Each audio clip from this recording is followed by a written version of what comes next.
Hello, இன்றைக்கி இந்த வீடியோவில் பார்த்தீங்கன்னா சிம்பிளான ஃப்ரீ ஹேண்ட் ட்ராயிங்னு சொல்லலாம், இல்லை டூடல் ஆர்ட்னு சொல்லலாம். வாங்க எப்படி வர்றதுன்னு பார்ப்போம். இது யாரும் உங்களுக்கு வரைய தெரியலன்னு சொன்னால் கூட வரைச்சி காட்டலாம்.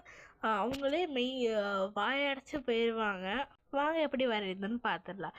இதுக்கு தேவையான பொருள் என்ன அப்படின்னா, materials marker and CD marker எடுத்துக்கலாம். Pencil is mandatory. இல்லைனா பார்த்தீங்கன்னா black pen or black sketch எடுத்துக்கலாம். இந்த 2 செட்டை வந்து நீங்கள் யூஸ் பண்ணிக்கலாம். நான் இன்றைக்கி மார்க்கர் அண்ட் சிடி மார்க்கர் தான் சூஸ் பண்ணியிருக்கேன். பேப்பரில் பார்த்தீங்கன்னா நான் காமிச்சிருக்க மாதிரியே போட்டுக்கோங்க. அரௌண்ட் ஃபுல்லாக முடிச்சுக்கணும். ஆனால் கர்வ் மட்டும் ஒட்டாத மாதிரி பார்த்துக்கோங்க. எட்ஜு வரையும் போட்டுக்கிறேன். லாஸ்ட்டில் பார்த்தீங்கன்னா பேக்ரவுண்டுக்கு ஃபுல் பிளாக் கொடுத்தா மறந்துடாதீங்க. அப்புறம் நான் மார்க்கர் வச்சு அவுட்லைன் போட்டு சிடி மார்க்கர் வச்சு இந்த மாதிரி கோடாக போட ஆரம்பிச்சிட்டேன். ஃபுல்லாக போட்டு முடியாது ரொம்ப சாட்டிஸ்ஃபைங்காக இருந்துச்சு. இந்த மாதிரி போட்டு முடிச்சுட்டு ஷேடிங் கொடுத்துட்டா நம்ம ட்ராயிங் ரெடி ஆயிரும்.